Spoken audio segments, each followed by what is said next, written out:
en el marco de esta, que ya hablamos de la jornada y después la presentación de Jean, de Vicente, quisimos, además de estar preparando para un ya seguro congreso el año que viene en Barcelona, el segundo congreso iberoamericano, venimos en un tema de hace tiempo y por suerte llegamos, casi, como decía, se lo entregué el sábado a la noche a Vicente recién salido de la imprenta, llegamos con los dos trabajos. Ahora vamos a presentar en este momento, digamos, el trabajo en el marco de la maestría. Es decir, queríamos siempre la idea unir, digamos, la actividad del IRI en el aspecto del Centro de Estudios Chino, por eso usted ve en el libro, que en absoluta soledad, por lo menos en Argentina, creamos en el 96, como ustedes lo habrán leído en mi introducción, cuando nadie hablaba de China, digamos, prácticamente, por eso ponía en aquellos años, que éramos también, ya hace 23 años, el Departamento de Asia y el Pacífico, hemos sido pioneros en la creación, que casualmente lo inauguró el embajador de China, estaba el embajador de China y 2 personas más, yo y él, nada más, esa era la convocatoria que tenían los estudios chinos en ese momento en Argentina. Bueno, creamos el Centro de Estudios Chinos y empezamos, digamos, a ver la posibilidad de, aparte de Confucio, el tema de no dejar la parte política, la parte académica, digamos, de estudios sobre China. Y en ese marco, casualmente, Laura Abogado, que es la compiladora del trabajo, hizo su tesis de maestría en la migración china en Argentina y en Uruguay. Ella es de origen uruguayo. Hizo la maestría, actualmente además es secretaria de la maestría, y cuando vimos la posibilidad el año pasado que nos visitara mi amigo de hace muchos años, me acuerdo, hace casi 20 años, amigo Son, que es del Instituto de América Latina de la Academia de Ciencias Sociales de Beijing, una persona que ha trabajado muchísimo sobre Argentina, siempre caracterizado, que lo caracteriza normalmente la humildad, la misma humildad que ustedes ven en Cham, la misma humildad que tenía Son, siempre un perfil bajo, colaborando, trabajando, siempre nos visitaba la delegación de la Academia de Ciencias, muy numerosa, como siempre, cuando viene en China hay varios, digamos, muy numerosa, que venía a la Academia de Ciencias Sociales, y bueno, y hasta que pudimos lograr que él diera un curso, diera un curso, digamos, de un seminario en el marco de la maestría. Efectivamente, el seminario fue un éxito. Digo, bueno, yo, el trabajo, hacelo, digamos, que vamos a publicar. Y además, como es nuestra mecánica, por esto es lo que vamos a ver hoy, y después vamos a ver a posterior el tema del doctorado, generalmente convocamos a los estudiantes que trabajen, que aprueben el seminario, no solamente con la asistencia, sino con el trabajo. Bien, y el trabajo de cierta calidad, de cierto nivel. Entonces, bueno, analizamos los trabajos y bueno, quedaron muy pocos, es decir, publicamos el trabajo de Son, que ahí hizo un extraordinario trabajo de traductora, ellas dos, de traductora, es decir, porque Son habla muy bien, como ya él habla muy bien, escribe muy bien, porque lo mandó escrito en español, imagínense ustedes haciendo un escrito en chino, lo mandó escrito en español, pero obviamente había que hacer muchas correcciones, y las hizo Guillermina y Laura. Después de eso seleccionamos 3 trabajos, se presentaron muchos más, pero seleccionamos 3 trabajos que fueron los trabajos aprobados. Ese es el nivel que exigimos.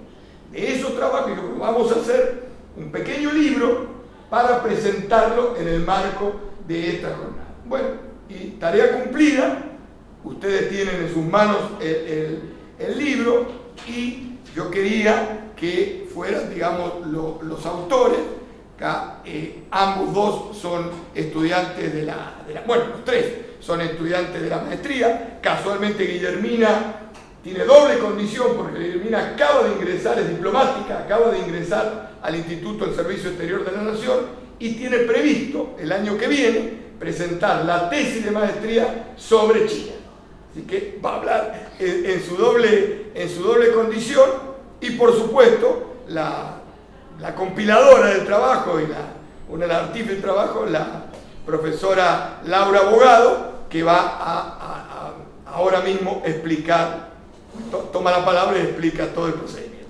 Bueno, Gonzalo me dejó poco para decir, pero bueno, por suerte me están acompañando los chicos. Bueno, este libro, esta publicación surge bien como lo explicaba Consani, en realidad yo quisiera explicar que hubo un acuerdo de cooperación, digamos que preexiste inclusive al Confucio, del año 97, un acuerdo de cooperación firmado con la Academia de Ciencias Sociales de China y la Universidad Nacional de La Plata, para promover, para hacer fundamentalmente investigaciones conjuntas y actividades, ¿no?, académicas. Entonces, en el marco de una de las visitas del profesor Song, allí se nos ocurrió, en función también del convenio, armar este curso. El profesor estuvo aquí una semana y trabajó la temática sobre las relaciones históricas entre América Latina y China, ¿no? Obviamente que fue un curso de excelencia absoluto que se dictó para los alumnos de la maestría.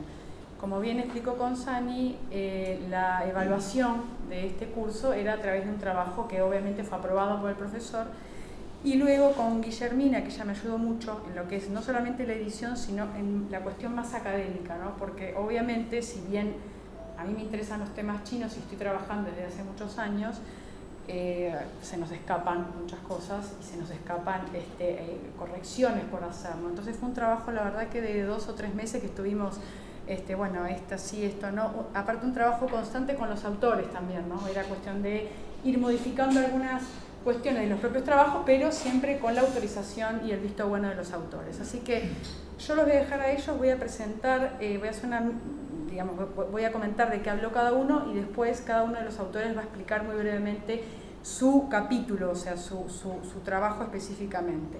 Entonces tenemos en primer lugar, falta uno de los autores, que es Julia Bachega, que bueno, está en un curso en el exterior y no pudo acompañarnos.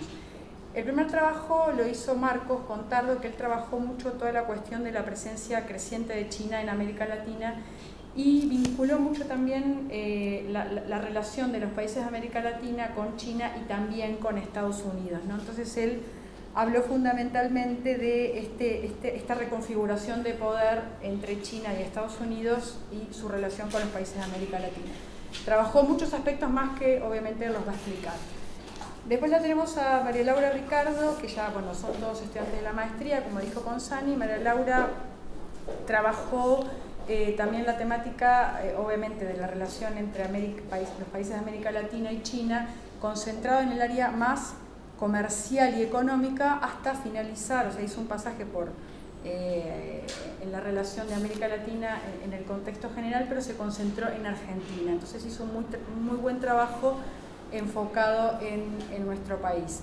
El tercer trabajo, que es de Julia Bachega, ella le dio un tinte más histórico a la relación, aunque también trabajó cuestiones de actualidad y la influencia de China también en la región latinoamericana y cómo había habido una reconfiguración económica a partir de la crisis del 2008, ¿no? Cómo había habido una necesidad de cambio desde China con respecto a nuestros países de América Latina. Y obviamente, como lo comentó Consani, hay una introducción sinceramente con datos muy reveladores y muy importantes del propio profesor Song, que explica en algún aspecto cuál fue el contenido del curso, pero también nos hace una recopilación muy interesante sobre todos los periodos históricos de la relación entre América Latina y China.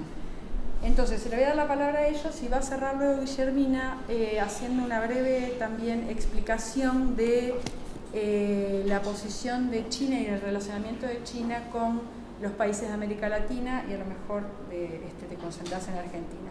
Marcos Contardo es licenciado en Ciencia Política de la UBA, además de ser alumno de la maestría y próximo magíster en Relaciones Internacionales.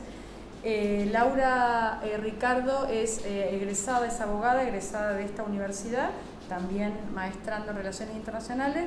Guillermina también es abogada de esta universidad y también maestrando, Guillermina Donofrio es el apellido, maestrando de la maestría en Relaciones Internacionales. Así que, Marcos, tenés la palabra. Bueno, muchas gracias. Antes que nada, quería hacer un agradecimiento al Instituto Confucio por el esfuerzo que hace para la publicación y al gobierno chino, al Instituto de Relaciones Internacionales y al doctor Gonzani, que siempre apuntan a la excelencia docente, buscando los mejores docentes a nivel nacional e internacional. En este caso tuvimos la oportunidad de contar con la presencia del profesor Song, y bueno, que nos ayudó y nos impulsó también, nos inspiró para hacer estos trabajos, y agradecer la labor de Laura y una tarea bastante ardua,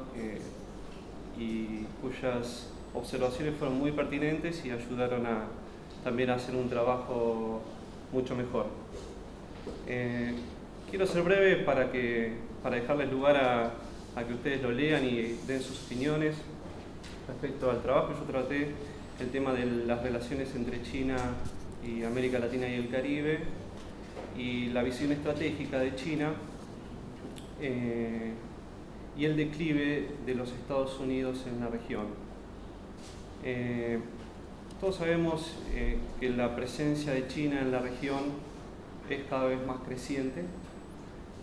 Mi tesis es que la importancia de esta cuestión radica en que históricamente América Latina y el Caribe han sido una región bajo la esfera de influencia de los Estados Unidos, y esta evidencia de la creciente presencia china está marcando un cambio en la configuración del poder a nivel mundial. Si bien sabemos que las relaciones entre China y América Latina y el Caribe no son de ahora, sino que son un fenómeno histórico que comenzó allá por el siglo XVI, podemos ubicar que el aumento de la presencia china se da a partir de la década de los 70, a partir de la conjunción de dos cuestiones: las reformas a fines de los 70, económicas y comerciales de China, las reformas de Deng Xiaoping, y por otro lado el acercamiento de Estados Unidos con China, que eso favoreció como sabemos, durante la Guerra Fría, Estados Unidos mantuvo en esta lucha político-ideológica con los países comunistas, mantuvo a todos los países comunistas alejados del continente americano. A partir de este acercamiento, las relaciones con China hacia el continente también mejoraron. Lo que yo planteo es que las relaciones con China, o las estrategias de China para vincularse con la región, se basan principalmente en el comercio, la cooperación y la inversión. A diferencia de Estados Unidos, que históricamente ha utilizado otros métodos para relacionarse con los países de América Latina, más relacionados con el intervencionismo y la injerencia. Esto hace que las relaciones entre los países de América Latina y China hayan sido históricamente de cordialidad y amistad, en contraposición con la relación que han tenido la mayoría de los países latinoamericanos con Estados Unidos. Queda muy clara la política de China hacia América Latina a partir del 2008, con la publicación del documento de China de la política exterior hacia América Latina, donde se establecen los principios bajo los cuales va a establecer su política hacia la región, y por otro lado también fija las estrategias y las áreas estratégicas sobre las cuales está interesado China en trabajar con América Latina.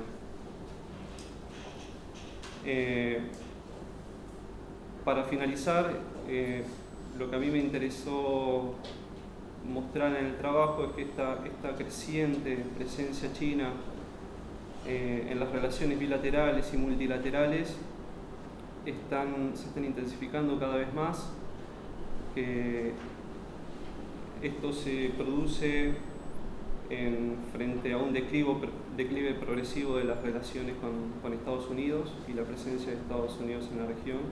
Y bueno, las consecuencias de esto aún no las sabemos.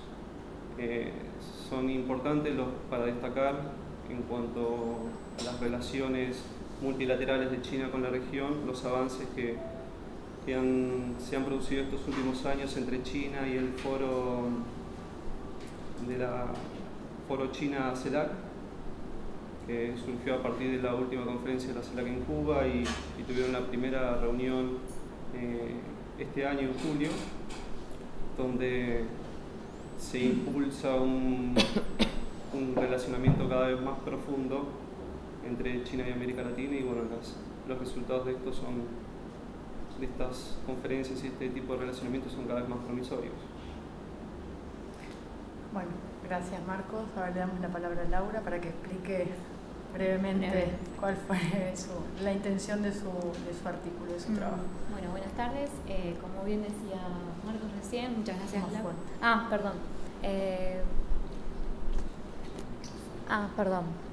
Bueno, como bien decía, muchas gracias a todo el equipo que está detrás del resultado, ¿no?, material. Bueno, mi trabajo se llama China, núcleo del entramado internacional, y digamos lo que está evidenciando este título es la importancia que tiene China hoy a nivel mundial.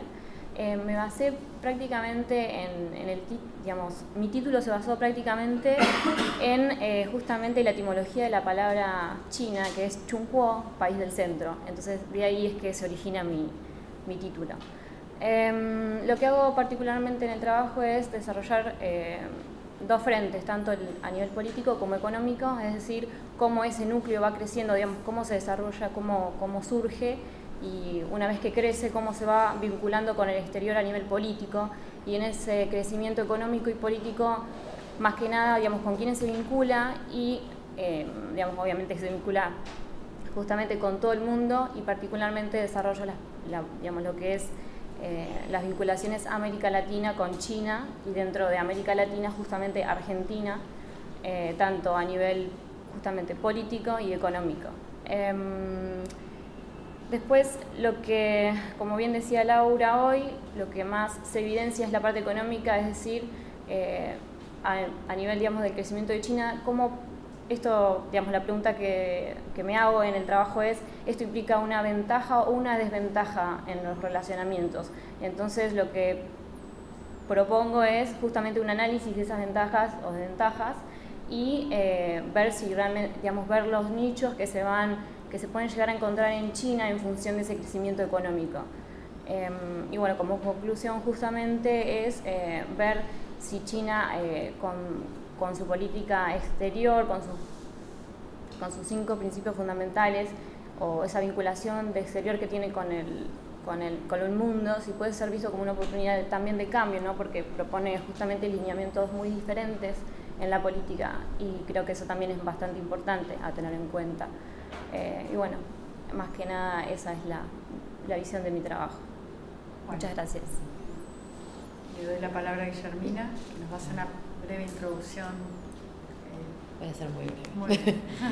Bueno, gracias Laura. Primero, nobleza obliga, tengo que agradecer a Laura, con quien trabajé, y como siempre es un placer. Es una persona muy abierta, y la verdad que pudimos hacer un trabajo muy aceitado, y también con los autores, por supuesto, que pusieron sus trabajos a disposición para poder ir trabajando, y tuvimos un feedback muy bueno. Agradecer también a la Universidad Nacional de La Plata y el Instituto de Relaciones Internacionales, que como siempre abre el espacio a este tipo de actividades para que tanto los estudiantes de grado como de maestría tengan la posibilidad de ir profundizando en sus estudios, y que hoy tengan la ventaja de poder tener una publicación, que no es poco. Y también, por supuesto, el Centro de Estudios Chinos, el Instituto Confucio, porque ellos obviamente tienen gran parte de este resultado que es este libro, al cual todos estamos agradecidos, como hemos dicho. Bueno, muy brevemente lo que quiero decirles es que al momento de ponernos a trabajar con Laura, lo que tratamos de hacer en principio fue buscar que hubiera una especie de trabajo interdisciplinario. Por eso creo que la selección también, aparte de la excelencia en los trabajos, tuvo que ver con las temáticas. La idea de poder abordar tanto las temáticas económicas como comercial, como política, como histórica y geopolítica, si se quiere, atraviesa diversos temas que son fundamentales para entender cuál es el rol de China en el mundo y especialmente para nosotros, para América Latina, que es nuestra región. No podemos dejar de trabajar en este sentido, porque China hoy es un actor que no solo es importante a nivel mundial, sino para nuestra región y para nuestro país.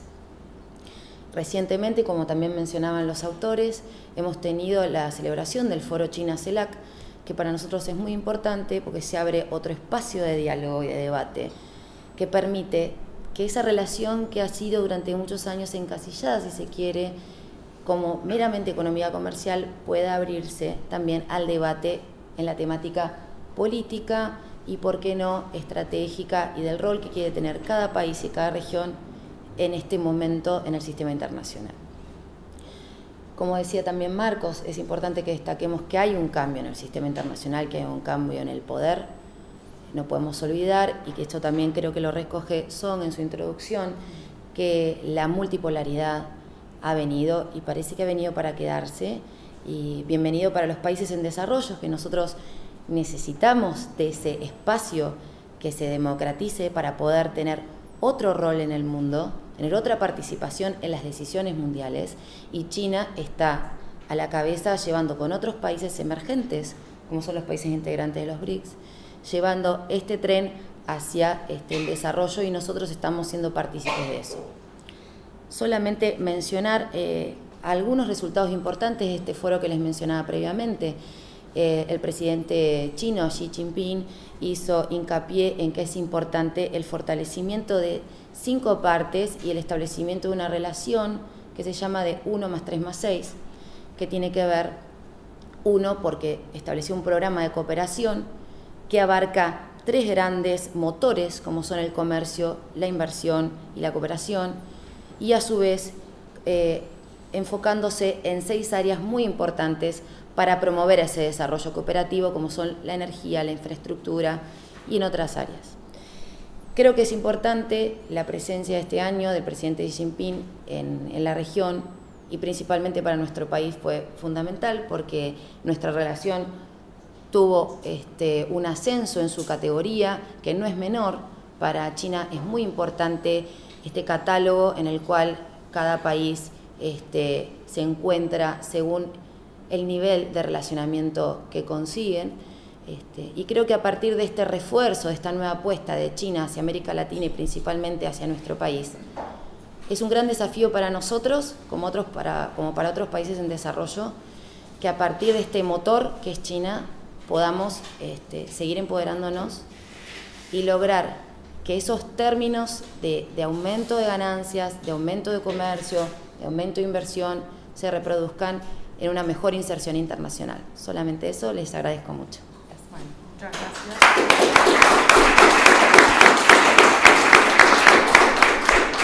El libro en breve ya va a estar, además de estar publicado, va a estar también digitalizado en la página del instituto, así que eso después lo van a poder consultar.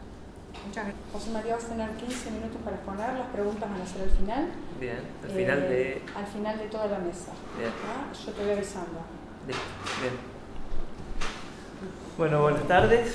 Bueno, ya me presentaron, yo soy profesor de Historia de la Universidad, egresado de la Universidad Nacional de Córdoba, y soy profesor adscripto de la Cátedra de Historia Contemporánea de Asia y África. Y lo que voy a presentar es la estructura, en primer lugar, de mi proyecto de tesis de licenciatura en Historia, también en la Universidad Nacional, sí, los aspectos más relevantes, para poder pasar en segundo lugar a comentar algunos avances que tengo hasta el momento.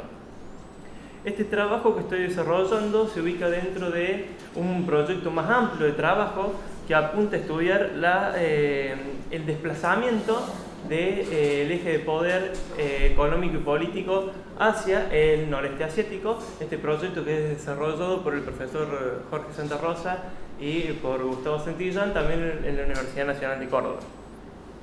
Bueno, este desplazamiento en el eje de poder económico y político hacia el noreste, gran influencia en esto, ¿no es cierto?, ha tenido el gran desarrollo y crecimiento de China.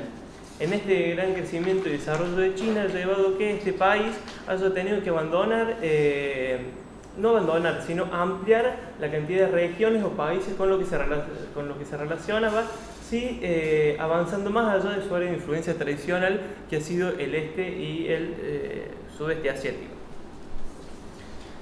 ¿Cuál es la pregunta general que guía todo el trabajo? ¿Cuál ha sido el carácter y la evolución de las relaciones económicas de China con Angola y Nigeria durante el periodo 2012? Una de estas nuevas regiones con las que China ha entrado en contacto ha sido justamente África, y dos de esos países han sido Angola y Nigeria. Sobre esto ya se viene trabajando. Esos son algunos de los trabajos que se pueden encontrar que abordan el estudio de las relaciones sino-africanas, pero en general llevan adelante un planteamiento bastante general y toman África como un conjunto homogéneo, ¿sí?, como si no hubiera diferencias entre países, por lo que creo que es necesario, sí, hacer un estudio más profundo de caso. Por eso tomamos solamente dos países para analizar justamente las relaciones. ¿Por qué elegir estos países?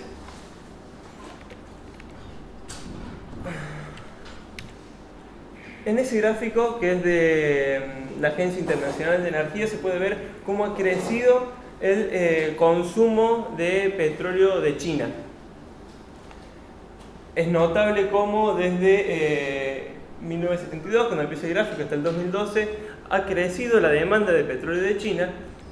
Y en el siguiente gráfico se ve cómo Nigeria ha sido uno de los principales productores de petróleo de África y cómo ha sido el crecimiento en la producción de petróleo de Angola, que lo ha llevado a posicionarse como el segundo mayor productor de petróleo del África. ¿Cuál es la estructura o en qué me baso teóricamente? ¿Cómo se estructura teóricamente mi trabajo? Tomo el concepto de imperialismo, pero debo aclarar que no es mi intención hacer una revisión del término ni discutirlo, sino hacer un uso más bien instrumental. Y tomo una definición bastante general que es propuesta por Bobbio, que define al imperialismo como todo fenómeno de explotación económica de un Estado o un pueblo por parte de un Estado más poderoso. Además, esto es complementado con el aporte de dos autores, que son Braillard y de Senart-Clens, que ellos proponen hablar de causas, medios y consecuencias del imperialismo. A fines de mi estudio yo tomo lo que ellos definen como los medios por los que se lleva a cabo el imperialismo. Esos medios son los que se pueden ver en el PowerPoint. En primer lugar, el intercambio desigual, que en teoría en los intercambios entre los países del centro y la periferia, los productos de los países del centro tienden a subir su precio y lo que produce la periferia tiende a decrecer en el precio. La exportación de capitales, donde los países centrales exportan justamente capitales a los países de la periferia, pero lo hacen en las zonas de producción primaria de esos países de la periferia, produciendo que estos países periféricos terminen dedicándose a una monoproducción de un producto en específico.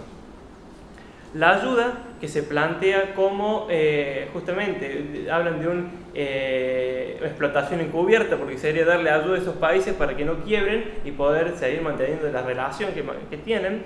Las multinacionales, obviamente son multinacionales de países del centro que se ubican en la periferia, que implicaría una competencia entre lo que producen estas multinacionales con lo que producen los países periféricos, que llevaría a la quiebra de las empresas de los países periféricos, y además la gran injerencia que tienen estas multinacionales a la hora de tomar decisiones políticas en esos estados. La penetración en la periferia, que habla de que ya no hay una relación por la fuerza, sino que sería una relación más encubierta, si se quiere, ¿sí? Ya no hay la penetración por medio de las armas, y fragmentación de la periferia, donde estos países periféricos terminan teniendo relaciones bilaterales solo con los países del centro, y decrecerían esas relaciones que tienen entre los propios países periféricos. ¿Por qué nombro estos medios? Porque a partir de estos se van a componer dimensiones de análisis, y va a ser eso lo que yo voy a ir a ver cuando analice las relaciones entre China con Angola y Nigeria. Por el momento, en el estado actual de mi trabajo, yo he avanzado en el primer ítem, que es el intercambio, que desde el liberalismo se plantea como intercambio desigual. Yo propongo hablar del intercambio comercial entre China y con Angola y Nigeria. Vamos a empezar por Angola. Lo que tenemos en ese gráfico es las exportaciones e importaciones totales de Angola, donde vemos que Angola es un país exporta más de lo que importa, lo que le da una balanza comercial positiva. Y si vemos la relación entre exportación e importaciones de Angola hacia China, vemos que se reproduce la misma pauta. Angola exporta hacia China más de lo que importa, pero inclusive es notable la diferencia entre lo que exporta hacia China con lo que importa, ¿sí? Estos gráficos están tomados desde el año 2000 hasta el 2012 y toda la información es recabada desde datos que proporciona la UNCTAD.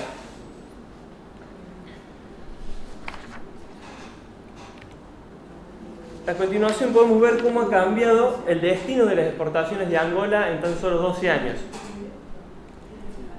Para el año 2000, Estados Unidos era el principal receptor de las exportaciones de Angola con un 46%. China estaba en segundo lugar con un 23% y recién después la Unión Europea con un 17%. Para 2012, la posición de China pasó al primer lugar, desplazando a los Estados Unidos, y ahora China recepta el 47% de las exportaciones de Angola y Estados Unidos ha reducido su proporción a un 14%. Ahora, si analizamos con detalle, lo que se puede ver es que esta reducción de las exportaciones de Angola hacia Estados Unidos, que se ve en el gráfico, en realidad no se ve que Estados Unidos mermó la cantidad de lo que le compra a Angola, sino que se produce por la gran cantidad de demanda china de productos angoleños. Si se ven en los números, yo acá no pongo los números, pongo solamente los porcentajes. La exportación hacia Estados Unidos se mantiene en un promedio de 19.000 millones. Por lo tanto, que China abarque ahora el 47% se explica no por la reducción de Estados Unidos, sino por el aumento de la cantidad de exportaciones hacia China. Allí se puede ver justamente cómo ha aumentado y cómo desde el 2009 es sostenido el crecimiento de las exportaciones de Angola, que es más o menos lo que estaba diciendo recién. En este gráfico lo que hacemos es tomar el comercio internacional en conjunto de Angola, es decir, sumamos exportaciones más importaciones, y podemos ver cómo China se posicionó como el primer socio comercial, o sea, no solamente el principal destino de las exportaciones de Angola, sino que es el primer socio comercial. Siendo Estados Unidos ahora en la posición número 4, por debajo inclusive de la Unión Europea. Vamos a empezar a apurar. ¿Qué exporta Angola hacia China? Principalmente commodities, ¿sí? Siendo muy bajo lo de los productos manufacturados. Dentro eso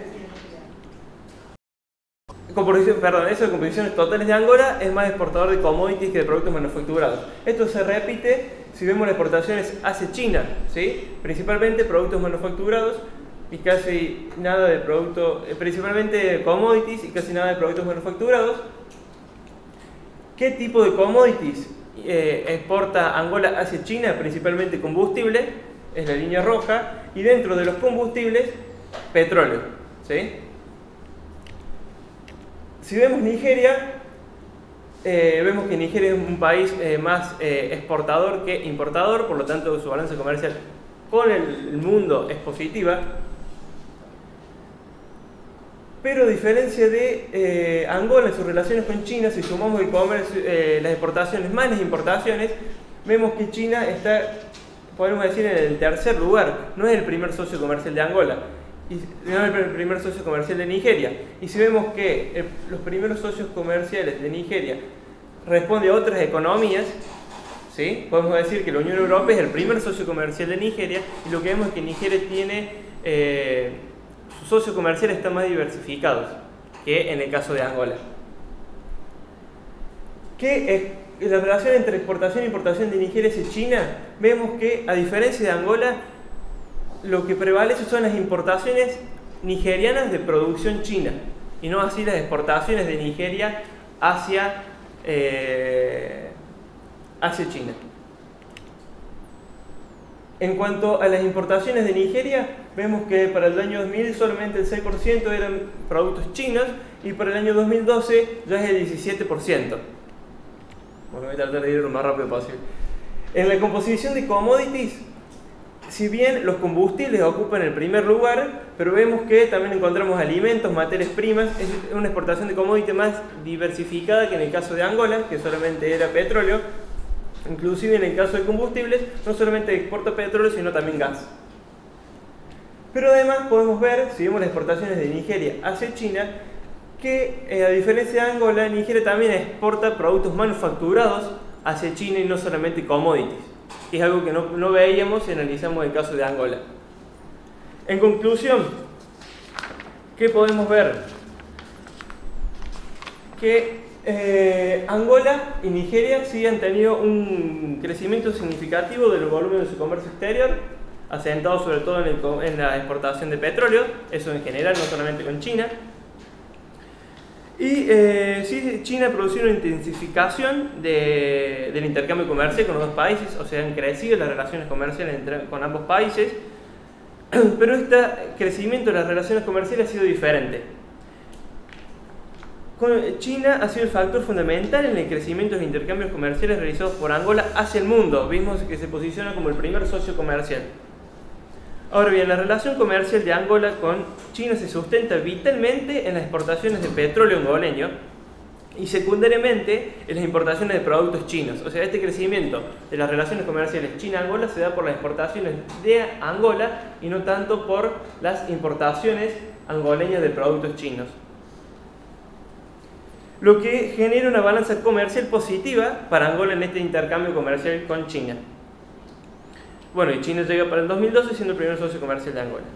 En cambio, si analizamos las relaciones con Nigeria, en primer lugar hay que tener en cuenta que la magnitud alcanzada es distinta, ¿sí? No ocupan la misma, como vimos, China está en todo caso como el tercer socio comercial de Nigeria, y que si bien el intercambio comercial entre las partes ha crecido, no se explica por el aumento de las exportaciones nigerianas, sino por el aumento de las importaciones de mercancías provenientes desde China. Es decir, así como las relaciones comerciales Angola-China crecieron por la gran cantidad de exportaciones de Angola, con Nigeria pasa lo contrario. Esas relaciones comerciales crecieron por la gran importación de Nigeria de productos provenientes de China. Y acá se abre, bueno, un gran campo para desarrollar, para ver por qué Nigeria y qué tipo de productos está importando Nigeria, porque nos puede hablar también que hay un crecimiento de la economía nigeriana. Y como vimos, Nigeria también exporta productos manufacturados hacia China, es decir, que no es solamente manufacturados. Y también hay que tener en cuenta que Nigeria es un país de 150 millones de habitantes, a diferencia de Angola. La balanza comercial para Nigeria es negativa en este caso, y China está lejos de ser el primer socio comercial. Para cerrar, lo que podemos decir es que la mayor participación china con Angola no ha conducido a un cambio en los patrones de exportación e importación en ambos países, aunque sí los intensificó. Sí, China ha significado la aparición de una nueva y atractiva opción para los países africanos a la hora de intercambiar mercancías, y de cara a esto se presentan dos desafíos. Para Angola deberá aprovechar el gran ingreso de divisas que significa la exportación de sus productos hacia China, y para el caso de Nigeria, que si bien en los últimos años ha logrado insertar una mayor cantidad de productos manufacturados en el mercado chino, deberá trabajar en conjunto con la República Popular China para tratar de equilibrar la balanza comercial. Eso es todo, medio rápido, pueden quedar detalles, cualquier cosa lo charlamos. Gracias.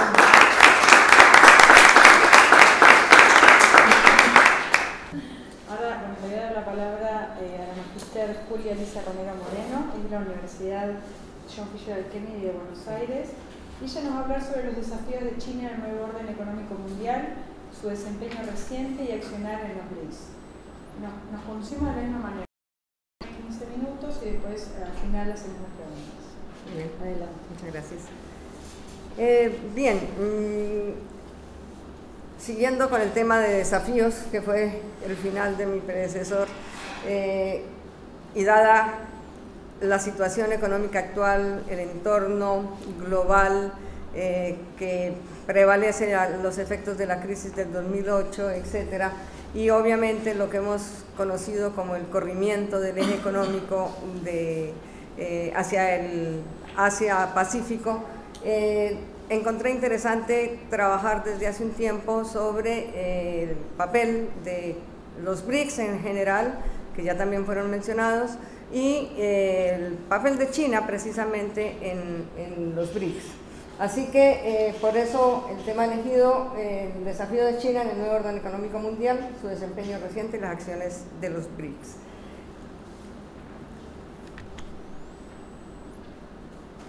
Como mencionaba, el contexto internacional pues se ha visto modificado y el papel de los países emergentes cada vez es mayor. En consecuencia, el grupo de los BRIC, o los países que hoy integran los BRIC, inicialmente sin Sudáfrica, que se unió a partir del 2010, crea desde luego nueva visión y nuevo orden, o un primer amago de la generación de un nuevo orden económico. Y si bien a partir del 2001 ya comenzaron a gestarse el grupo de los BRIC, se refuerza en su primera reunión de los presidentes que se llevó a cabo en el 2008. Es de notar que son todos países emergentes, pero países grandes, países significativos desde su población, desde su dotación de factores productivos, muy diversos culturalmente desde el punto de vista. Tienen una demanda entre el 47 y 50% del consumo total de energía en el 2011, y Sudáfrica el 59%, mientras que China, que también ya nos mostraron cómo creció, llegó al 67%.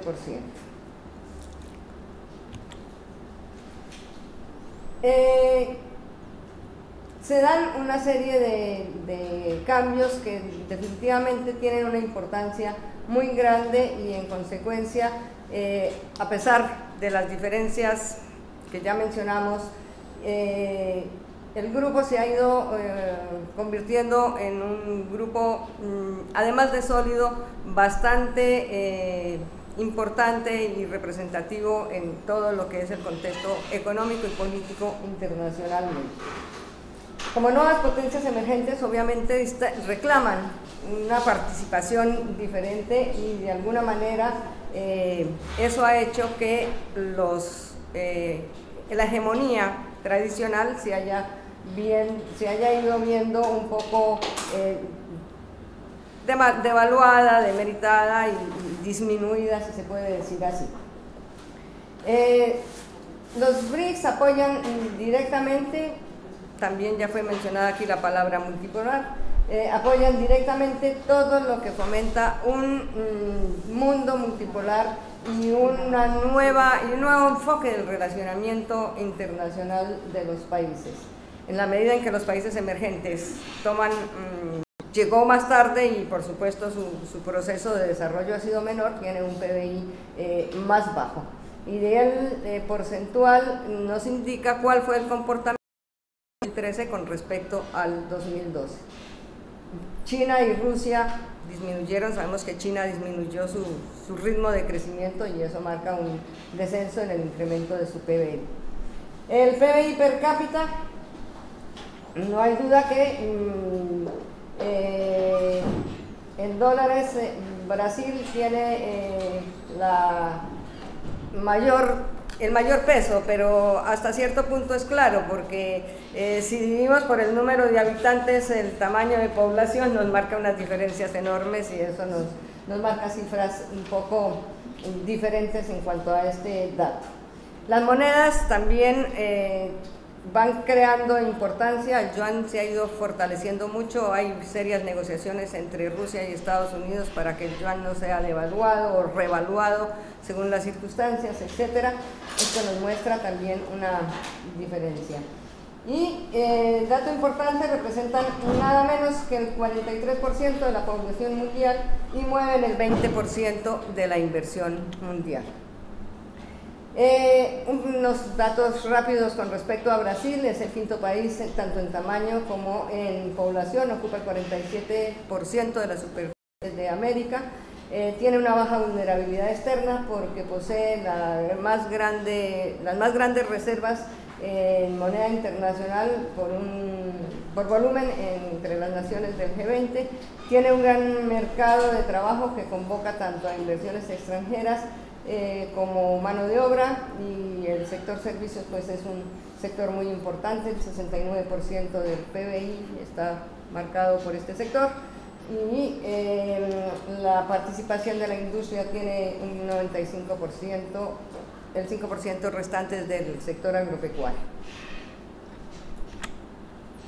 En cuanto a Rusia, es el país más extenso del mundo y ocupa más de la 9ª parte de la tierra firme del planeta. Las mayores reservas de recursos minerales y energéticos todavía sin explotar están en Rusia, y es considerada la mayor superpotencia energética. No en vano vemos todos los movimientos últimamente y que viene haciendo, o sea, ese poderío también le da poder económico y político a Rusia. También tiene las mayores reservas de recursos forestales y es la cuarta reserva de agua dulce no congelada del mundo. En petróleo y gas también tiene altas reservas. La India, sabemos que el nivel de atraso es un poco menor y obviamente también ofrece grandes oportunidades económicas. Eso hace que esté en los BRICS, ya ha marcado un nivel de crecimiento muy rápido. Y China, que es el que más nos interesa, pues cerca del 50% de todos los chinos vive en el 8% del territorio y alcanza actualmente tasas de crecimiento del 7.5 con respecto a su PBI. Sudáfrica, un poco ya lo mencionamos, es el más grande del África, el de mayor desarrollo, y un dato interesante es que tiene el PBI más alto de África, mayor que el de Egipto, Nigeria y Kenia juntos. Evolución de los BRICS. Tienen un incremento de más del 400%, cercano en algunos casos al 500% en el intercambio comercial, es decir, se creó el grupo y el proceso de intercambio creció muchísimo. La evolución de las importaciones y de las exportaciones pues tiene porcentajes similares por una parte, y indistintamente entre los países también ha tenido un altísimo crecimiento, es decir, que ha habido un alto nivel de desvío de comercio hacia los países que forman el bloque.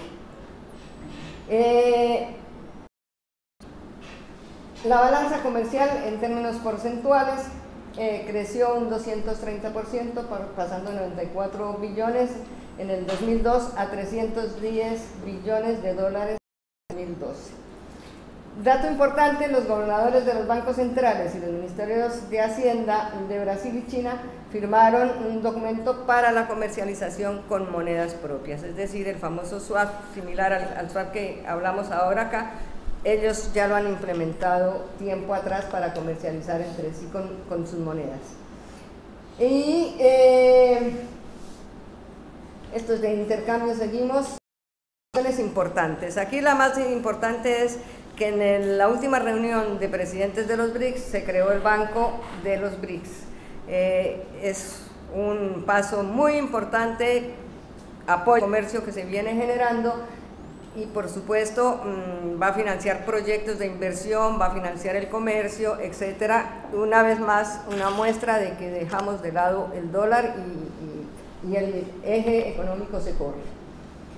En los procesos internacionales de integración y de relacionamiento económico, pues son muchos los acuerdos que se han venido, son tantas reuniones juntas que ya se me van mezclando.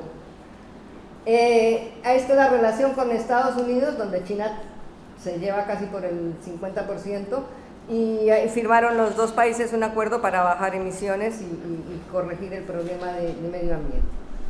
Cooperación China-África, sabemos que es muy grande, las inversiones de China, financiación en infraestructura, industria extractiva de minerales, etcétera, y problemas y ventajas, competencia se dan entre los países desarrollados, en fin. Los BRICS siguen marcando un derrotero y tienen fortalezas que generan, entre otras cosas, un manejo de bancos centrales muy concreto, muy claro y muy bien dirigido, pero sí tienen algunas amenazas de países emergentes, de los países en vía de desarrollo. Aún así, no hay duda que individualmente cada uno sigue marcando su propio proceso de desarrollo. Muchas gracias. Sur-sur. Eso es posible también por cuenta de un contexto que vivimos, sobre todo después de los años 2000 hasta hoy, de gran aproximación entre los países del sur, desde el punto de vista económico sobre todo, y que nos dio la posibilidad de una mayor aproximación desde el punto de vista político, conocer más nosotros de los países en desarrollo, cualquiera el nombre que se quiera dar.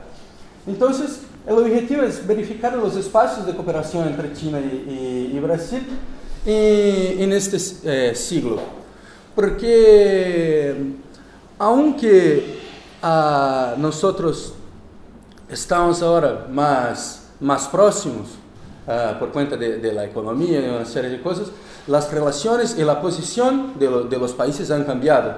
Entonces hay que ver todas esas cuestiones con más cuidado, con más próximo. Entonces sería ver eso.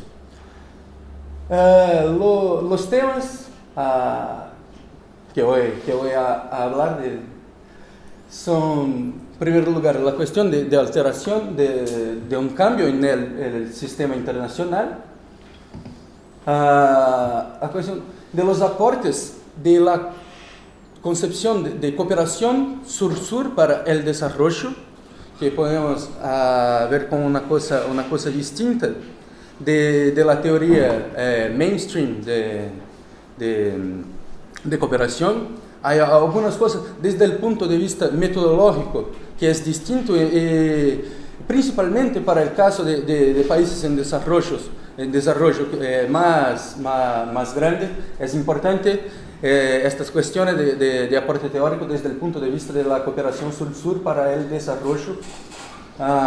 Vamos a ver también algunos puntos de la política externa china, y sobre todo lo que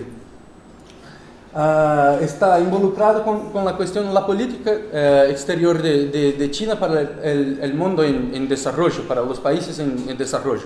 Si hay un cambio o no. Podemos decir que para el caso de Brasil, desde el punto de vista comercial, de las inversiones extranjeras, hay un cambio interesante que nos da una tendencia de relación que está en otro patamar, está distinta de que en los años 90, por ejemplo, cuando se firmó la parcería estratégica entre Brasil y China, que fue muy importante. Y al final los ejes de aproximación, de relación entre China y Brasil, y las posibilidades de cooperación hoy. Bueno, voy a intentar ser más... en primer lugar, en relación lo que tiene que ver con el cambio en el sistema internacional, se puede ver que cada vez más aquí es el flujo de comercio internacional, importaciones y exportaciones, y como cada vez más acá son los países en desarrollo, los países desarrollados.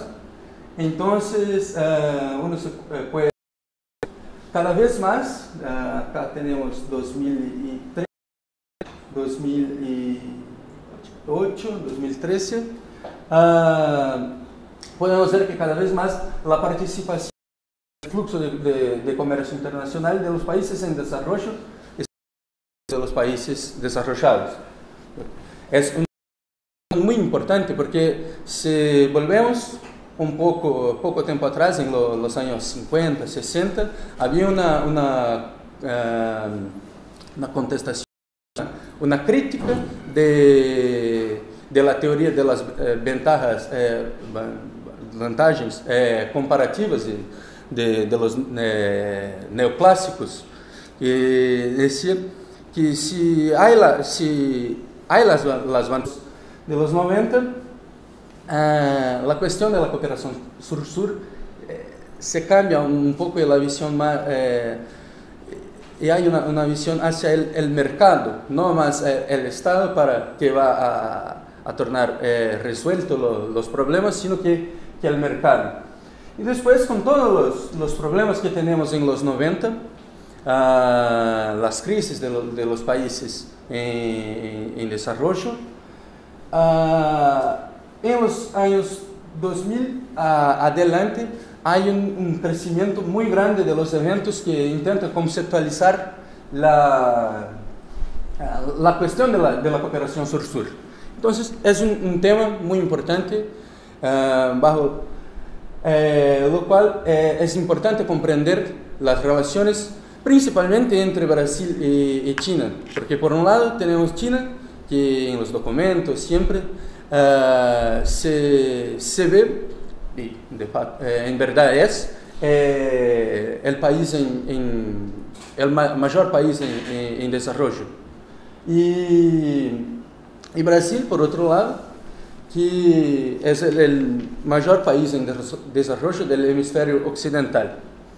Bien, entonces ya hablé un poquito de esta cuestión. Es importante analizar la cuestión de las relaciones entre China y Brasil desde un punto de vista de la cooperación sur-sur. Los tres puntos que hay de diferente con la cuestión de la visión más mainstream que tiene que ver más con una cuestión de ayuda, de aporte financiero o de otras maneras que vienen desde de los países más que tienen dinero, que son desarrollados, hasta los países en desarrollo, en vías de desarrollo. Entonces, los tres puntos que habemos de añadir a la cuestión de la ayuda al desarrollo es una relación benéfica para ambas las partes. Es una cuestión que los documentos chinos, los documentos brasileños siempre están intentando a tornar claro. Y la cuestión de análisis de política externa también es muy importante para comprender los dos puntos, principalmente en la cuestión de Brasil y China. Por un lado tenemos China, que tiene una política externa más lineal. El partido tiene una visión más a largo plazo, que desde este punto de vista es más fácil. Los objetivos que tienen los chinos, y el Brasil, en cambio, tenemos una visión, aunque podemos ver algunos elementos de continuidad, hay elementos de cambio, conforme se cambian, por ejemplo, el partido en el poder, conforme se cambian las situaciones. Para finalizar, no tengo mucho tiempo más, creo, Voy a hablar un poquito de las cuestiones, de los ejes de cooperación entre Brasil y China, que tiene los países después del periodo de isolamiento chino hasta 1971, que volvió las relaciones con Estados Unidos, pasó a tener más relaciones con todos los otros países en el occidente. Pero en principio no era una cuestión muy... no éramos muy próximos. Para el caso particular de Brasil, la cuestión de la plaza Tiananmen, perdón, fue una oportunidad para que los países se acercasen más, porque en el tiempo China estaba un poco isolada en el contexto internacional y fue la primera vez que China firmó una parcería estratégica, fue con Brasil. En la ocasión, en aquel tiempo, en los 90, había la visión de China, que en primer lugar,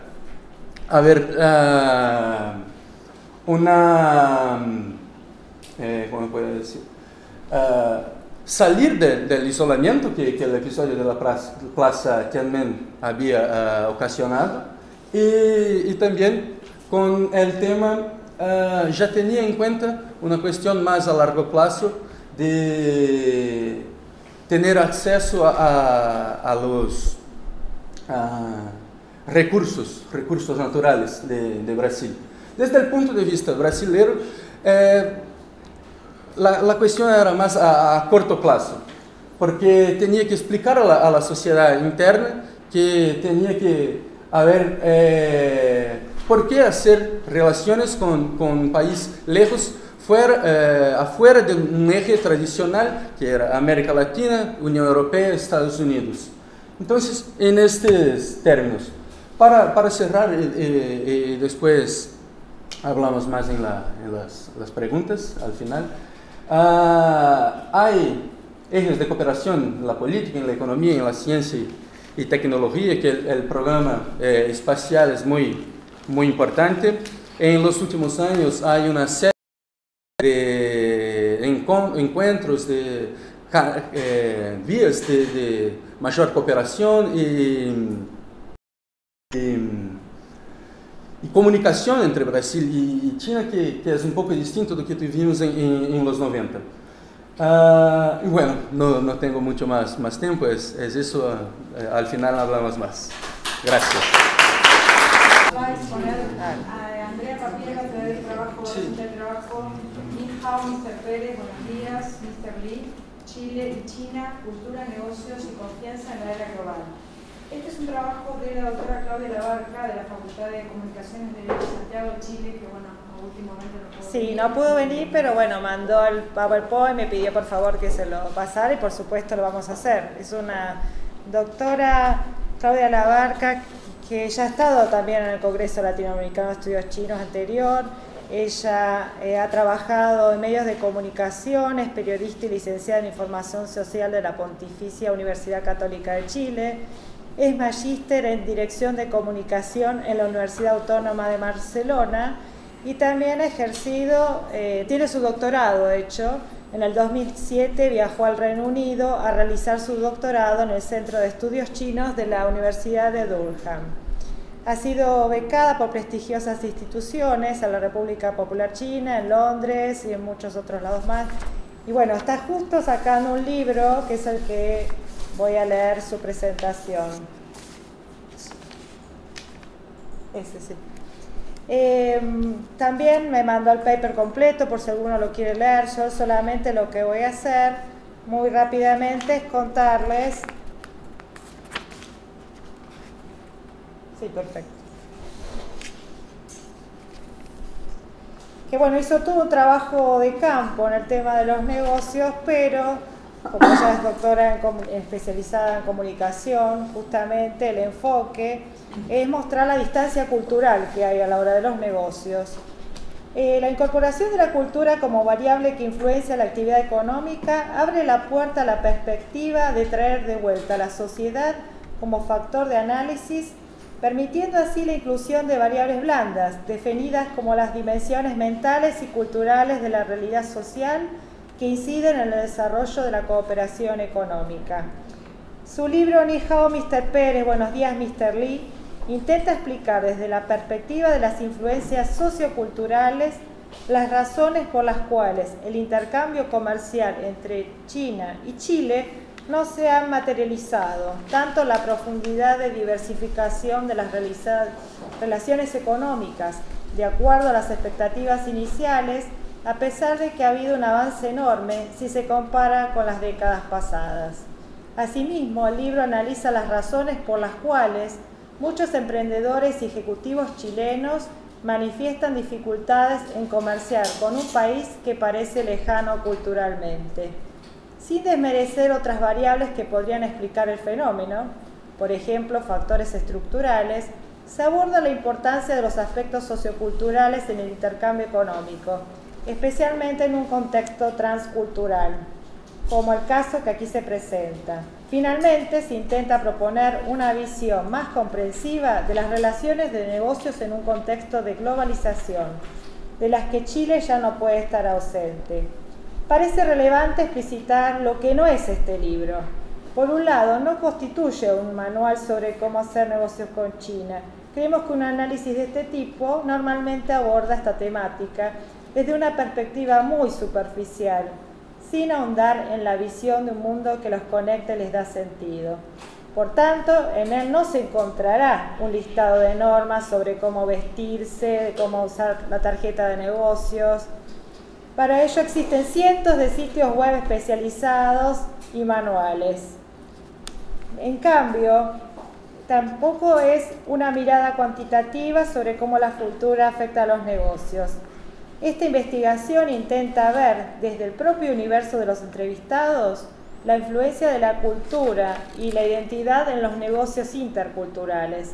En este sentido, se pretende una visión honesta y poco mediatizada de la experiencia de quienes día a día intentan el mundo de los negocios. El análisis se basa en diferentes trabajos de campo realizados por la autora tanto en Chile, Shanghai y Beijing entre el 2008 y 2013. La fuente principal que se discute, además de una exhaustiva revisión bibliográfica, son entrevistas realizadas, 85 en total, a personeros de gobierno, académicos, empresarios, ejecutivos chinos y chilenos, a quienes la autora agradece infinitamente su voluntad. ¿Qué consta el libro? La estructura. El libro consta de 6 capítulos. El primero contextualiza el caso de estudio. Para ello explica la creciente influencia económica y política de China en América Latina, de modo de entender la relación bilateral sino-chilena enmarcada en el ámbito regional. El segundo capítulo se engloba en la discusión sobre la interrelación entre cultura y negocios en el marco de la actual globalización. Además, se abordan las características culturales chinas en el actual contexto de modernización, apertura y globalización de la nación asiática. No solo analiza la influencia confuciana en las relaciones de negocios, sino que también la herencia agraria y taoísta de China, así como la creciente occidentalización cultural de las nuevas generaciones de hombres y mujeres chinos que se insertan rápidamente en el devenir económico. En el capítulo tercero, desde la perspectiva de los entrevistados, se muestra el camino que transitan ejecutivos y empresarios para enfrentar los desafíos culturales que impone el intercambio transnacional. En el capítulo cuarto, dedica especial importancia al concepto de Quanxi, traducido al español como las redes de confianza y reciprocidad, elemento cultural fundamental en el marco de los negocios chinos. Finalmente, las últimas páginas se dedican a una reflexión sobre el rol de la cultura en los negocios interculturales, sobre las bases de lecciones aprendidas en el caso de estudio.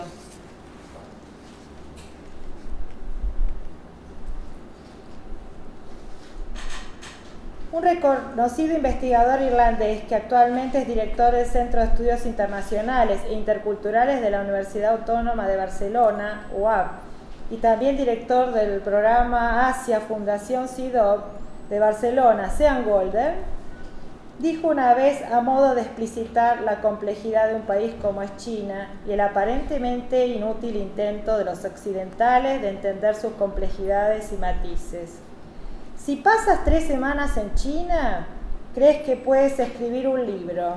Si pasas 3 meses, te verás capaz de redactar un artículo. Y si permaneces 3 años, no sabrás por dónde empezar. La comprensión mutua total es imposible. Comprender otra cultura requiere un esfuerzo y no basta con aprender su lengua o su sintaxis. Hay que vivir con ellos para evitar 1000 malentendidos. Desde esta perspectiva, y basándose tanto en el conocimiento teórico y publicado como una extensa investigación propia, Ni hao, Mr. Pérez, buenos días, Mr. Lee, pretende ser un aporte a la comprensión intercultural.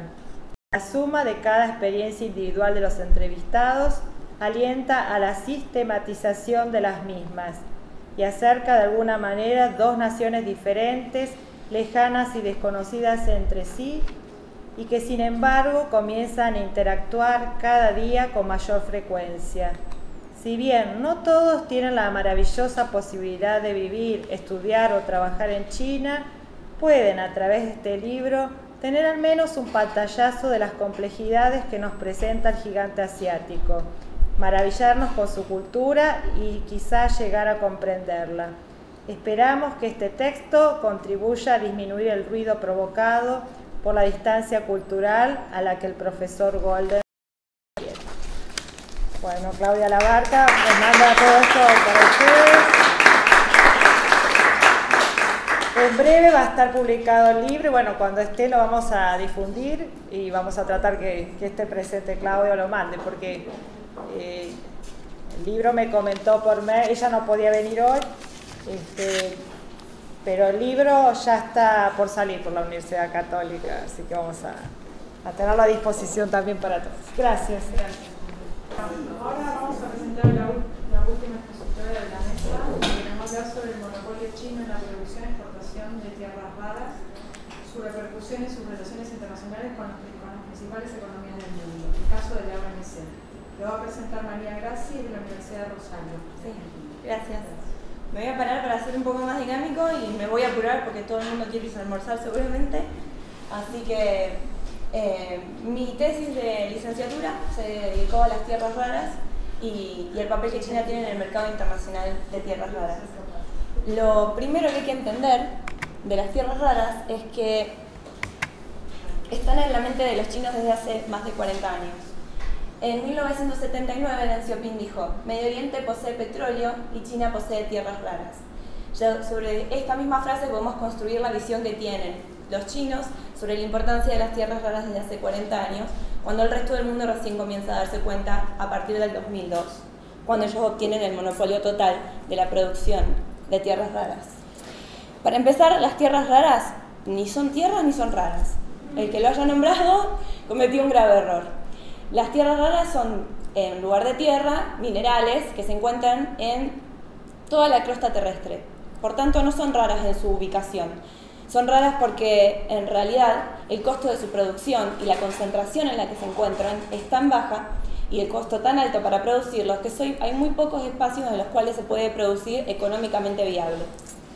Las tierras raras son las que se encuentran en este pequeño cuadrado de acá abajo, estas que están resaltadas en amarillo, y estos 3 elementos. Son un conjunto de 17 elementos en la tabla periódica y básicamente están presentes en todos lados. En este momento están presentes en esta misma sala. Cada uno de ustedes, si tienen un celular smartphone, tiene tierras raras en el bolsillo del pantalón o en su cartera. ¿Sí? Ahora vamos a ver por qué. Las tierras raras, como dijimos, son ni raras ni tierras, pero sí son importantes.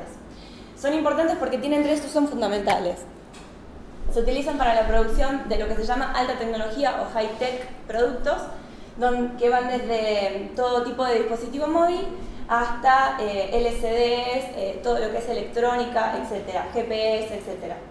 Se aplican en lo que se llama tecnologías verdes, están en auge en la actualidad, y en aplicaciones militares en los ejércitos más desarrollados del mundo. Ese es el caso de Alemania, Inglaterra, Estados Unidos y Japón. Dentro de lo que es computadoras, tecnología móvil y entretenimiento, se utilizan... ¡Ah, es táctil! No toco la pantalla. ¿Qué tecnología? Eso seguro tiene tierra rara. Entonces, dentro de lo que es computadoras, tecnología móvil y entretenimiento, como ven, están en toda esta gama de productos que todos tenemos en nuestra casa y probablemente encima. ¿Sí? El boom de la tecnología, el boom de las telecomunicaciones, el boom de los celulares, de las computadoras, ha ayudado muchísimo a dar mayor importancia aún al monopolio que tiene China en la producción de tierras raras en la actualidad. Lo mismo sucede con las tecnologías verdes, el boom de lo eco-friendly, el boom del proteccionismo ambiental, de los derechos de protección medioambiental, han ayudado a que se desarrollen turbinas eólicas, baterías recargables, autos eléctricos, se desarrollen mayores recursos hídricos, etc. Y, aún más importante a nivel geopolítico, es la importancia que tienen en su utilización en ámbitos de defensa. Las tierras raras son utilizadas para, por ejemplo, visores y protectores, GPS, sistemas de guía de misiles, sistemas de comunicaciones, bombas inteligentes, etc. Estos son elementos básicos para cualquier ejército internacional preparado y listo para entrar en acción, como es en este momento el de Estados Unidos, y que están siendo utilizados en la actualidad en las guerras que se están luchando en este momento. Definitivamente esto posiciona a los países que compran tierras raras en una posición de vulnerabilidad, debido a que hoy las tierras raras, debido a dos cuestiones fundamentales, son producidas en un 97% por China, producidas y exportadas. Las tierras raras se dividen en dos tipos, tierras raras livianas y tierras raras pesadas. Las tierras raras livianas son las más fáciles, si se quiere, de encontrar. Las tierras raras pesadas son las más difíciles de encontrar, pero las que tienen aplicabilidad aún mayor en lo que es defensa y armamento militar, por lo tanto son las más costosas y las más deseadas. En este gráfico vemos por qué, una de las razones fundamentales por las cuales China tiene la producción del monopolio mundial, y eso es debido a que el 56,4% de las reservas mundiales de tierras raras, sean livianas o pesadas, se encuentran en China. Y a su vez, la dispersión que hay del restante 43,6% en el resto del mundo. Para los interesados, nosotros estamos aquí, tenemos 1,2% de tierras raras en la Argentina, que en teoría, porque no hay muchos estudios respecto a lo mismo, están siendo evaluadas en la provincia de Santiago del Estero. ¿Sí? En segundo lugar, además de poseer las mayores reservas mundiales de tierras raras, posee las mayores reservas de tierras raras pesadas. El 45% mundial está en China, particularmente en las minas del sur, donde además de eso, además de la ventaja geográfica, tiene China una ventaja geológica. Tiene tierras raras pesadas prácticamente puras, en suelos arcillosos donde pueden ser explotados muy fácilmente, de forma muchísimo más económica, y también tienen un suelo con bajo nivel de serio, lo que permite su purificación y su separación. Las tierras raras, para ser separadas, atraviesan un proceso muy contaminante, se utilizan químicos muy contaminantes de alto valor, de alto costo medioambiental, y para poder ser producidos económicamente, todos los tipos de regulaciones y sistemas de control medioambiental deben ser minimizados o obviados en algunas partes de China para que reditúe económicamente la explotación de las mismas. Eso es, por un lado, una de las ventajas que tiene China, lo que ha llevado a obtener, como dijimos, el 97% del monopolio. Estas son cifras del 2012 porque mi tesis va del 2002 al 2012, pero en la actualidad no ha reducido demasiado. Si no me equivoco, siguen produciendo el 90% de tierras raras del mundo. Y eso se debe a que en 2002, gracias a una dinámica y una política muy inteligente de China respecto a las tierras raras, se quedaron con el monopolio mundial. Cuando la mina de Mountain Pass, California, cerró, y era el antiguo pero el mayor productor de tierras raras del mundo, hasta que China alcanzó los niveles deseados de producción de las mismas. En la actualidad, el restante porcentaje de tierras raras está producido nuevamente en Mountain Pass. Cuando Estados Unidos comenzó a visualizar la importancia que tenían estas tierras raras y se dio cuenta de que había quedado en manos de China respecto a la importación de estos productos, comenzó a invertir el Estado, por ejemplo, saliendo de garante en la financiación de la reactivación de la mina de Mountain Pass. De esa manera están buscando independizarse en algún nivel de la dependencia casi completa en la cual están con respecto a China. Y el otro lugar donde están siendo en este momento minados es en Mount Weld, en Australia, donde no solo son minadas tierras raras, sino también son purificadas. Todo el proceso de purificación, de extracción y luego de su aplicación son procesos que en sí mismos muy altos y que tienen un alto costo económico. El 5% de todos los procesos investigativos y exploratorios de minas de tierras raras se terminan dando como resultado una mina de tierras raras. Eso hace muy dificultoso conseguir la financiación, porque los inversionistas acceden a participar del proceso exploratorio y evaluatorio sobre la potencialidad física y económica de eso, y no termina siendo la concentración suficientemente alta o suficientemente viable para una explotación económicamente redituable. La política del gobierno chino en tierras raras fue la segunda razón por la que China hoy tiene tierras raras. Desde 1979, como dijimos, Deng Xiaoping ya sabía que las tierras raras iban a cambiar al mundo. En definitiva, lo que hicieron fue aplicar, por un lado, políticas de formación de recursos humanos. Si por algo son famosos los chinos es por su visión y su planeamiento a largo plazo. Abrieron institutos de investigación en universidades, institutos de investigación dentro de las mismas minas, y enmarcaron en programas generales que abarcan muchísimas empresas y muchísimas investigaciones a las tierras raras. Hoy en día son consideradas minerales críticos en China. Su exportación como materia prima está completamente prohibida de las tierras raras livianas. Solo pueden ser explotadas a través de joint ventures, aunque esto no es exclusivo de tierras raras, esto es clásico de la economía china. Pero a su vez la explotación de tierras raras pesadas no puede ser explotada por ninguna compañía extranjera. Están volteando su economía, están en un vuelco a su política y a la estrategia que tuvieron hasta el 1998. Hasta entonces se habían generado zonas de desarrollo especial, zonas industriales, cerca de las minas, especialmente Baotou, perdón, que es la mina más grande del mundo, la principal productora de tierras raras de todo el mundo. Los nombraron minerales estratégicos. Se establecieron incentivos a la relocalización de empresas.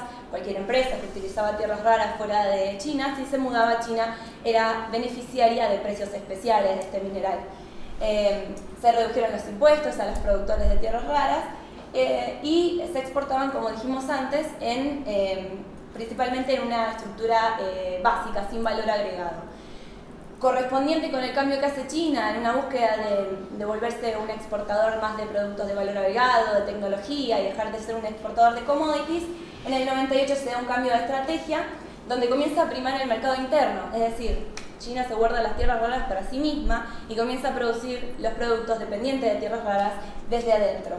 Y se debe esto también, no me atrevo a decir que en gran parte, pero también se debe, y es uno de los justificativos chinos para la imposición de cuotas a la exportación y esta prohibición de exportación de tierras raras en forma de materia prima, a la alta contaminación de la que habían venido sufriendo después de 40 años de ningún tipo de control ni de aplicación de medios ni de sanciones para la contaminación en las distintas áreas y minas que se estaba explotando las tierras raras, sumado al alto nivel de contrabando que existe de las tierras raras en China por el bajo nivel de control que tiene el gobierno o que tenía el gobierno originalmente. La nueva estrategia china en tierras raras a partir del siglo XXI se concentró en reducir exportaciones de tierras raras como materia prima en la independencia económica respecto de estos productos, es decir, volver a traer mayores empresas que utilicen estas tierras al interior de China, con la ventaja de que cualquier patente que se utilice o el conocimiento o el know-how que se utilice en esas empresas es compartido luego con el gobierno chino y tiene el valor agregado entonces de contener más, de dar mayores ventajas. Y luego reducir la contaminación ambiental a partir ahora sí de un mayor control, concentración de las minas, cierre de minas ilegales, etc. Esto es concordante con los diferentes principios de la política interior china, es compatible con el lineamiento del desarrollo pacífico, de ser un player internacional responsable, un partner responsable, de buscar el crecimiento y el ascenso desde adentro, ¿sí? Con los recursos de China hacia afuera, invirtiendo en estos recursos y desarrollándolos por medios pacíficos y cuidándolos para poder perpetuarlos a largo plazo, debido a que en la actualidad el profesor Su, que es quien fue uno de los mayores aportadores a lo que fue la investigación de tierras raras, su uso, su depuración, etc., ha determinado que para el 2030 se agotarían las reservas de tierras raras en China y en la mayor parte del mundo. ¿Qué sucedió? Frente a este cambio de política de China, hubo una respuesta internacional. Hubo varias respuestas internacionales, pero en la que me voy a concentrar es la respuesta internacional multilateral, ¿sí? Con la disminución de la exportación de tierras raras de parte de China, se vieron perjudicados muchos países, las principales economías del mundo, me arriesgo a decir, debido a que aumentaron los precios de muchas tierras raras, especialmente de las pesadas, hubo escasez. Y esto hubo una situación diplomática un poco confusa, con un choque entre un barco pesquero chino con la Guardia Costera japonesa, en la cual derivó en la detención del capitán, un encuentro diplomático que terminó llevando a un embargo no oficial de exportación de tierras raras de parte de China a Japón. Y eso detonó una alerta generalizada que llamó la atención a los países más desarrollados y dependientes completamente de la exportación china sobre la potencialidad de lo que significa este monopolio chino en otras áreas. Dejando de lado lo comercial y lo económico, estamos hablando de lo político y lo territorial. Por ello llevaron la cuestión de las tierras raras al marco de la OMC y acusaron a China de que las políticas que restringían la exportación y todas las políticas que estaban llevando a una reducción de la producción eran contrarias a los principios del GATT y al protocolo de adhesión de la OMC del 2001. Por su lado, China se defendió diciendo que las políticas chinas sobre las tierras raras estaban amparadas por el artículo 20 de la organización, que habla de la preservación del medio ambiente y de la preservación de recursos estratégicos para cada uno de los países, el derecho que cada país tiene para ellos. Finalmente, ¿cómo se resolvió esta cuestión? Y acá me parece que tengo que apretar otra vez. Eso. ¿Cómo se resolvió esta cuestión? Negativamente para China. Se crearon un panel de resolución de disputas, no se llevó una resolución, se establecieron diferentes paneles de evaluación, evaluaciones de apelación y apelación de la apelación, terminando nuevamente en la determinación de la OMC de que China había violado su protocolo de adhesión y por tanto debía cambiar su política económica comercial respecto a las tierras raras. ¿Qué nos dice esto? Nos dice de que China se enfrenta hoy en día con la responsabilidad de actuar con lo que se comprometió a hacer en el 2001, ya en otro ámbito que le impacta mucho más de cerca, en el ámbito de las tierras raras, y hay dos potenciales escenarios: que no siga